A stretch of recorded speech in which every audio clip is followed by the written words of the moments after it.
ربنا اجمع لنا خير دنيا والآخرة إنك على كل شيء قادر يا ربنا.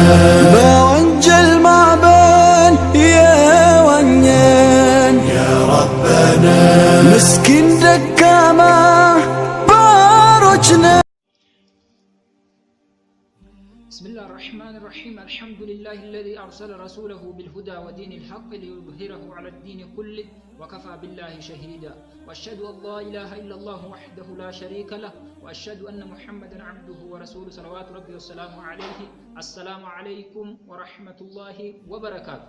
أهلا وسهلا ومرحبا بكم مشاهدين الكرام. جالتمو بوليين كينيا كبجمو غرب بونسدين تيوب يوكي بونسدين channel itti bagana gaan dhuftan harralee qophii keenya muqaarinatul adiyaan yookiin wal bira qabiinsa amantii keessa waa'ee anbiyaa nabi Iisaa yookiin immoo argitee ulul azmi irraa ta'e dubbanna jechuudha. Tole ka waa'ee Iisaa kanarratti lallaba burjaajeessaa yookiin immoo lallaba argitee sobaadhaa pheenxotaan haasa'amu jira. Waa'ee nabi Iisaa akka haala garagaraatiin hubatame dubbannee turre. Har'aaf immoo waa'ee nabi Iisaa akka waaqa ta'uuf yookiin immoo rabbi ta'uu Allahu ta'uu hin dandeenye subhanahu wa ta'ala dubbannee jirra jechuudha. Isaan gabaabinatti akkuma suuratul Ali Imraan boqonnaa sadaffaa aayatatu 45 irratti dubbanne jechuudha. Qaalatil malaa'ikatu yaa Maryamu inna Allaha yubashshiruki bi kalimatin ismuhu al-masiihu Iisaa ibnu Maryama wajihan fi dunyaa wa fil aakhirati wa min al-muqarrabiin. Akkasiin malaa'ikonni Jibriiliin durfamuudhaan dura ta'uudhaan ra'iisa yookiin immoo amiira isaaniitiin durfamuudhaan dura bu'aa isaaniitiin Maryamiin dhufanii salaamtaa irra qaraanii Rabbi si gammachiisuuf deema. Sababa jecha isa biraatiin ta'een ilma uumamu ilmi sunillee maqaan isaa Masiih Iisaa. Masiih jechuun haqaa yookiin immoo harkitee warra fayyaan isaanii rakkisee jee ka qulqulleessu ta'uudhaan kana akka uumamu dubbatanii gammachiisan jechuudha.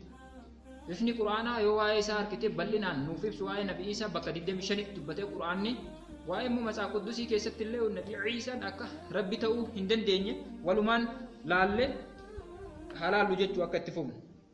Kiristaantota biratti yaadota gargaraatu haasa'amaa gabaabinatti wanni beekamuu qabu isaan akka ragaatti ka fidatanii jalqaba argitee waa jecha ture waa hunduma duraa eegas jechi immoo waaqa bira ture jechummaan sun waaqa jedhanii kun yaada dogoggoraa akka loojikii falaasama dogoggoraa falaasama warra Giriik ta'e hubannee jirra jechuudha. Kunillee cunqursaa fi gabrummaa warra argitee Filistiimotaa yookiin immoo warreen Israa'elotaa ennaasan gabrummaa Roomaanotaa jala jiraachuudhaaf kitaabni isaanii akkana balleeffamee badee haasofni illee har'allee haasaa dogoggoraa ta'een nama qaanfachiisee argama jechuudha. Jalqaba rabbi ture waa cufaa duraa'u namni kamuu ni beeka jechuudha. Osoo samii dachiin osoo uumamni tokkollee uumamin waaqatu ture jechuudha. Huwa al-awwal wal aakhir wal zaahir wal baatin wa huwa bi kulli shay'in aliim. Inni argitee waa cufa duraayyuu ture ammallee boodallee ka jiraatuu fi argamu suma malee wanni cuftinu nuti wanni samii dachii keessaa uumamtoonni cuftinu jechuudha. Kana akka ta'e waliif galla. Eegas immoo waa inni dubbachuun amala isaa waan ta'eef jechi isa bira jira dhugaadha.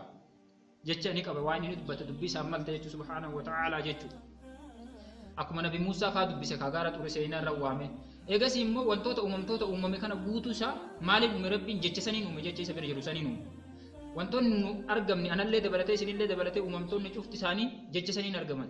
Jechi waan itti wantoota kana argamsiisee maal jecha kun jedhu jecha ta'e jedhu fayakuun jechuudha ta'ee argamee jechuudha. Nabi Iisaan illee bifuma saniin argitee jecha rabbi biraa ta'e jecha saniitiin jechuun bu'aa jecha saniiti yookiin immoo outpuutii jecha saniiti malee jecha sanii miti.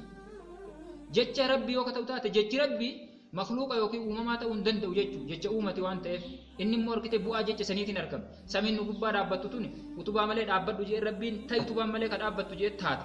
Anaan argitee gadaamessa haadha xiyyaa keessatti nama ta'e naan jeetiin ta'e atillee bifuma saniin taate jechuudha. Nabi Iisaan bifuma saniin argitee abbaa malee akka uumamu rabbiin argitee Jibriil yookiin immoo Gabri'eel alayhi salaam Maryamitti ergee jechuudha malaayikoota wajjin.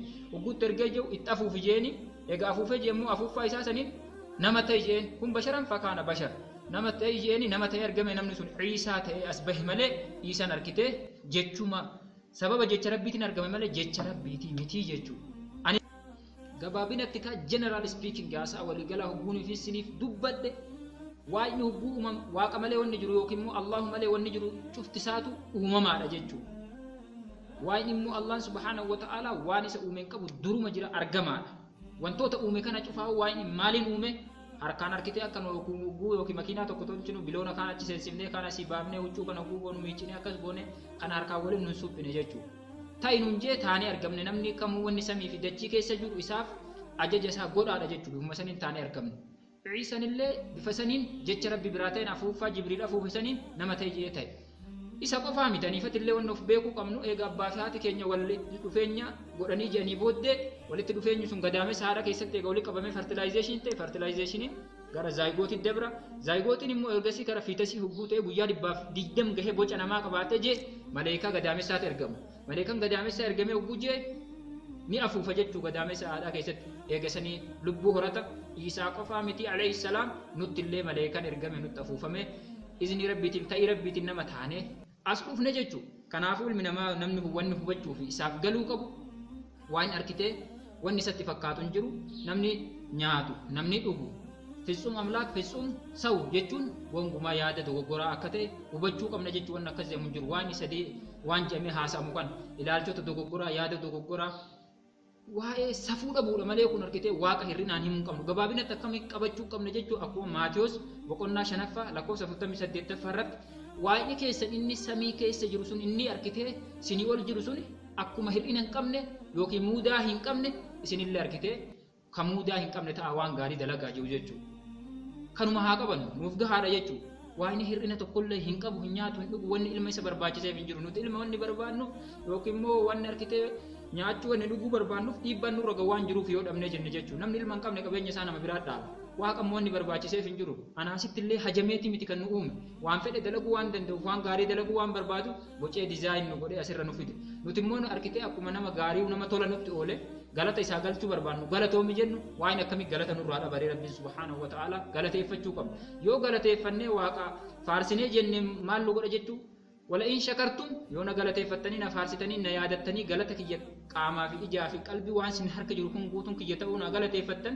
la aziidannakum siniifin ida'aa jechuu yoo isan na diddan immoo wala in kafartum yoo na diddanii jettan waan namiitan hin qabdu inna cadaabii la shadiid qixaanni yookiin adabbiin kiyya laalee isaadhaa sin eeggachuuf taa'aa jira jechuu kana booddee namni arkitee namni gariin tokko dogoggoraa namni ilaalcha dogoggoraa namni achi bal'isee waan hin reeyne dantaa isaatiif na uume yoo gabbaruu didellee akka waan waaqa irratti yookiin immoo rabbi irratti dhiibbaa fiduu yaada yoo gabbarallee akka rabbii bu'aa fiduu yaada laa rabbi waa takka miidhuu hin dandeenyu dhiibbaa bu'aan finnuuf hin jiru durumaa guutuu of danda'aadha rabbiin subhaanahu wa ta'aalaa jechuu qayyuumu samaawaati wal ardi jechuu of danda'a samii fi dachiin isaanuu dhaabbatte jechuu kanaafuu وقوسنا ربي إن الله لغني عن العالمين أكما سورة إبراهيم بقولنا كل أفرافا آيات ترباهم مسديت الرتو دبت أكما يوكي سورة عنكبوت بقولنا دي دبي سغلفا آيات جعفر الرتو دبتو جيتشو كان عفو ونسني قالوا في نافل لين نشوف عفو قالوا كبو ربنا كماركته دبته واجف فاولتو جباتو بيكو كم يسوع تعالى هم بينه بايزوي وسهاسو فنو جيتشو عيسى تعالى هم بينه واي ربي كته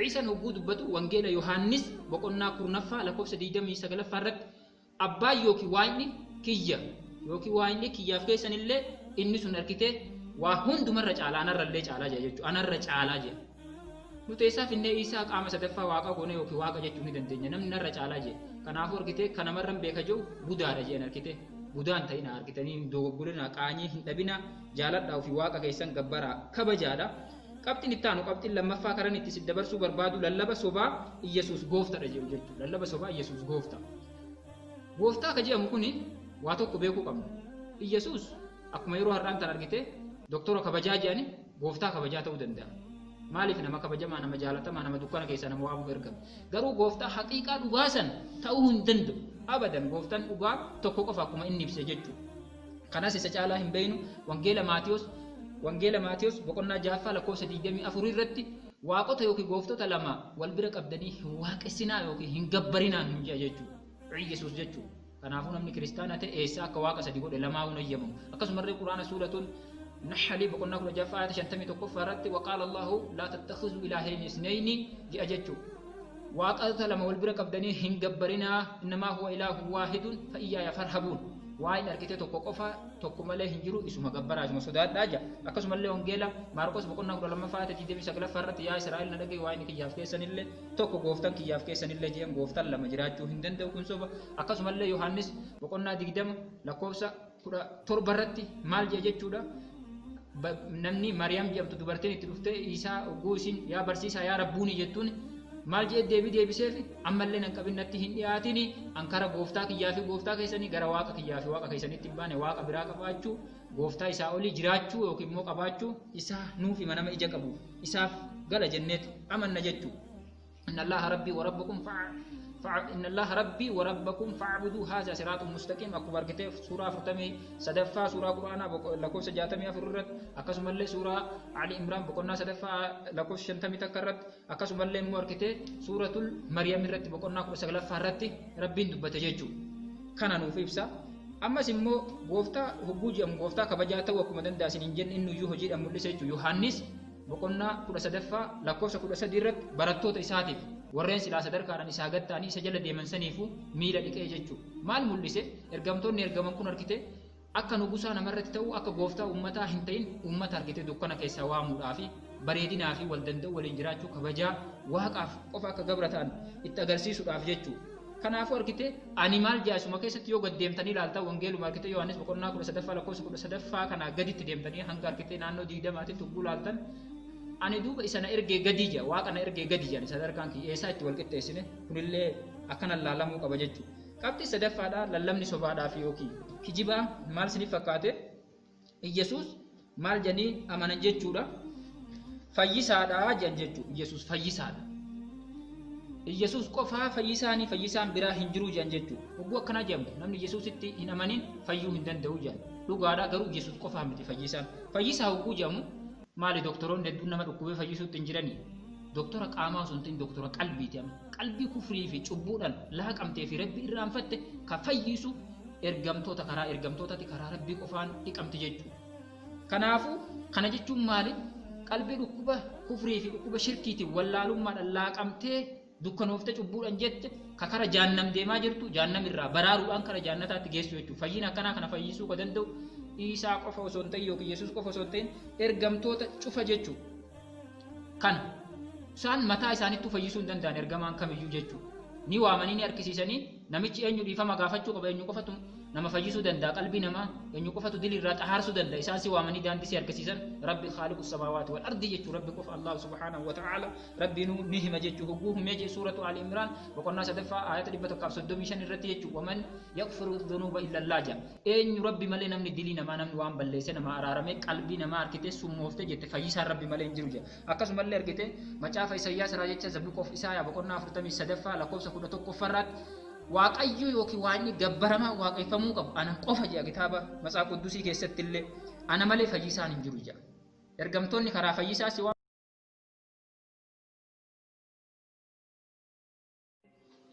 fayyisaan ka jiru kan nama fayyisuu danda'u dilii irraa cubbuu irraa dhiifama namaa godhee ka danda'u rabbi qofa akka ta'e garuu immoo ergamtoonni cuftinuu Ciisaa dabalatee ka birootis karaa fayyinaatti akka waaman namuufuu ifa galchina jechuu kana.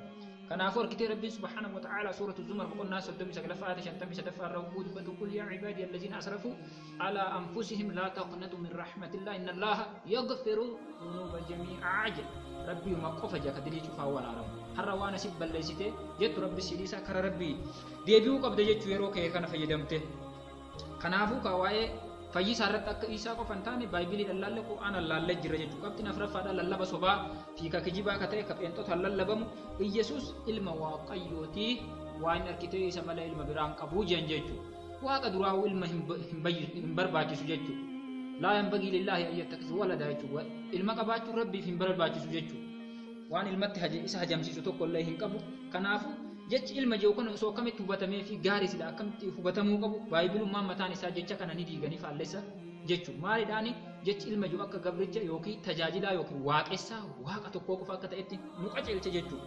Kanaafuu maaliidhaan hubachuu qabna ree fakkeenyaaf Luqaas boqonnaa 3 lakkoofsa 38 irratti Aadam ilma waaqaa ture jira. Akkasumallee argitee Roomee kitaaba Roomee boqonnaa 8 lakkoofsa 14 irratti illee ergamtoonni cuftinuu warreen hafuura yookiin ergaa waaqaatiin geggeeffaman cuftinuu ilmaan waaqaati jira. Akkasumallee immoo The Book of Exodus yookiin immoo seera ba'uu boqonnaa 4 lakkoofsa 22 irratti bifuma kana dubbata. Akkasumallee immoo Israa'el ilma waaqaa ilma koo hangafaati jechuu Yaaqub. Ilmi baay'atee jira waan ta'eef ilmi jechuun bakka kana wanni barbaadame gabricha jechuu akka ta'e namuufuu gala. Akkasumallee immoo seera ba'uu boqonnaa 31 lakkoofsa 9 irratti Efreemillee ilma kiyya jee dubbata. Bifuma kanaan immoo kitaabni Baayibilii ofumaa'u jecha kana akkatti sirreessu fakkeenyaaf New King James Version kitaaba duru yoo laalle jechuudha. Hojii ergamtoota boqonnaa 9 lakkoofsa 26 irratti his son Jesus jedha jechuudha. His son Jesus ilma isaa Yesuus jedha jechuudha. Asitti immoo ammallee maal ka jedhu New King James Version ka jedhamu jecha new jedhuun garagara jechuudha. Kun King James Version yogguu ta'u King James Version keessatti his son Jesus jedha ilma isaa Yesuus jedha. New King James Version keessatti immoo maal jedha jechuudha yogguu biraa torgomee boqonnaa 9 lakkoofsa 26 hojii ergamtoota irratti jechuudha. His servant Jesus jedha jechuudha. Tajaajila Rabbi yookiin immoo Rabbi ajajamaa qaalii godhaa Yesuus ka jedhamu ta'a. Bifuma kana fakkaata jechuudha. Tole ka ammas qabxina shanaffaadhaa kiristaanonni kijibaniif yeroo baay'ee ittiin beekamanii ittiin nama waan barbaadan karaan tokkoo fi tokko qofa ani karaadha ani ifa jedhee Yesuusii jedhan. Waa'ee kanarra walii garra Yesuus karaa ta'uu irratti yookiin daandii qaceelchaa karaa Rabbiitti nama fidu ta'uu isaatti jechuudha. Haa ta'u garuu isa qofaa miti karaan ergamtoonni cufti ergamanii jedhaniyyuu akkuma kalee 124 lakkoofne jenne sun guutuun karaa qaceelchitoota. Nabi Nuh yeroo ture sanitti argite isa karaan ummata saniif Rabbi isa geessu. Nabi Muusaa nugguu turetti isa karaa Rabbiitti namni nama geessu. Nabi Muhammad immoo har'aan tana namni karaa Rabbiin nama geessu karaa isaa fi isa qofa jechuudha. Yeroo Nabi Iisaatti illee namni ummata Israa'el karaa Rabbi qaceelchu isa qofa malee Yesuus qofa wanni jedhamu hin jiru. Waa'ee ragaa kanaa maal godhatanii Yohaannis 14 lakkoofsa 6 godhatan. Haa ta'u Rabbiin waliigalatti ergamtoota kana cufasaa wanni ergeef maali? Atiin kun osoo sin uumin osoo asirra sin fidin dura Rabbiin lubbuu tee tana waadaa seensise. Alastu birabbi kun Rabbii keessanii miti yaa ilmaan namootaan hunjee jechuudha. Akkuma Rabbiin Quraana keessa boqonnaa 7 lakkoofsa 170 irratti dubbatu jechuudha. Qaalu balaa shahidinaa jenne jechuudha ragaa fudhannu.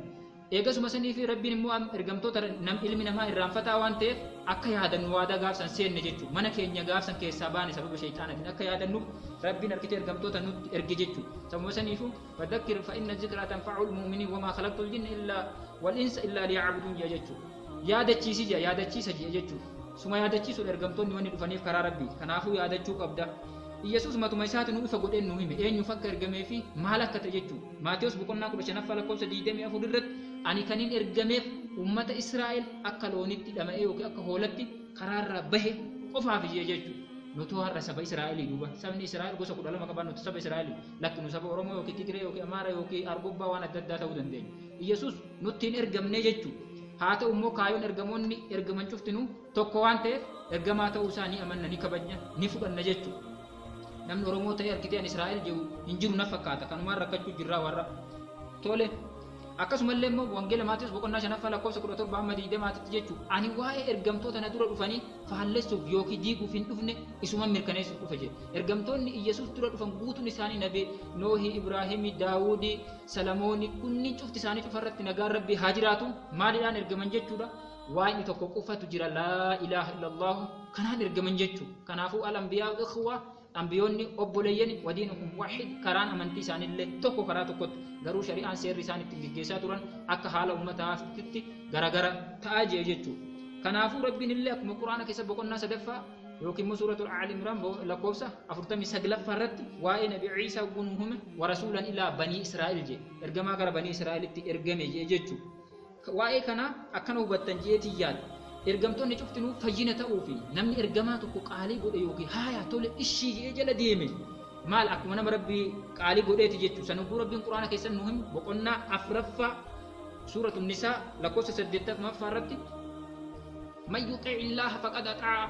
yuti' ar-rasuula faqad ata'a Allah namni arkitee ergamaa tole jee namni karaa Yesuus karaa Nabi Muhammad karaa arkitee ergamtoota isaan dura ergamanii guutuu deeme isaan tole jee fudhate Rabbiin tole jee jechuudha. Karaa ergamtootaa malee karaa Rabbiin jee malee namni wanni beekuu qabu Rabbitti dhiyaachuu hin danda'u. Akkasumallee suuratu Aali Imraan boqonnaa 9 lakkoofsa 31 hamma 32tti nama tokko Nabi Muhammaditti dhufee salawaatu Rabbi wassalaamu alayhi ani arkitee Rabbiin nin jaaladha Rabbiin jiraachuullee nin amanaa garuu immoo ati arkitee olaantummaaf yoo taate malee ani Rabbiin nama ergata jee hin amanuu sittillee hin amanuu jennaanin maal jeen Rabbiin Quraana irraa hubbuu deebii kana dubbatu jechuudha. maal jee dubbate jechuudha Rabbiin hubbuu waan kana deebii laatu jechuudha qul jedhi yaa Muhammad in kuntum tuhibbuuna Allah yoo dhuguma nama Rabbi jaallatuu fi waaqessuuf waaquma tokkicha dhagaa muka tulluu caffee yookiin immoo arkitee malkaa hin barbaanne taatanii waan adda addaa jala deemuu hin barbaanne maal jeen qul in kuntum tuhibbuuna Allah fattabi'uunii na hordofaa jedhiin jechuudha. Karaa barsiisatiin malee akkuma arkitee mana barumsaa keessatti qormaata fiddee bahuu hin dandeenye barsiisaan daandii si garsiisuu qabu ergamtoonni illee daandii waaqaa warra sitti argisiisu jechuudha. Kanumaan jechuu barbaada ilma namaa cufaanu waa'ee kanaa dhiiftanii ergamtoota fi namoota kakkabajoomu immoo musliimota keessallee warreen arkitee musliima maqaa ta'anii waa arkitee aqiidan toohidaa hin galleef sheekaa fi waan garagaraa jala deemanii dhagaa mukaa fi huuxii fi kana jala deeman akkasumallee kiristaanota keessaa akka beentee qishnaa godhan fakkaatan jechuudha maqaa Yesuus jennan hullumsus wadee Yesuus uummata kan jiru jannata keessa jirraa jechuudha dubbiin jannataa jannanni meeshaa rabbii qaalee akkatti taphatanii ni miti jechuudha kanaafuu kana fakkaata jechuudha warreen immoo akka waaqeffannaa himatanillee jechuudha yoonii fi dhagaa muka malkaa jala deemanii waaqa isaan uume dhiisanii ergamtoonni immoo arkitee akkamitti nama waa'ee nama ergataa jedhanii hubannoo dogoggoraa qaban sammuu bal'ifatanii sirreeffachuu qaban kun cuftinuu dogoggora irraa akka deebinee karaa rabbii deebinu lallaba sobaa kanallee arkitee akka gurraan hin dhageenye gurra irraa cufadhaa duudaa ta'a haqa barbaada ammoo warra arkitanii nama duuchuu deemtan guutuu kanas isin jechuu barbaad fayyaan naa ta'a nagaan naaf tura wajazakumullahu khayra wa ahsana ilaykum assalaamu alaykum wa rahmatullahi wa barakaatu laayik gochuu akkan irraanfanne sheer gochuu akkan irraanfanne subscribe gochuu akkan irraanfanne fayyaa ta'an nagaan nu tura chaanala keenya kana nu jajjabeessa ulfaadhaa boleeyyan keenya cuftin hojiin keenya wajjin haa jabeessu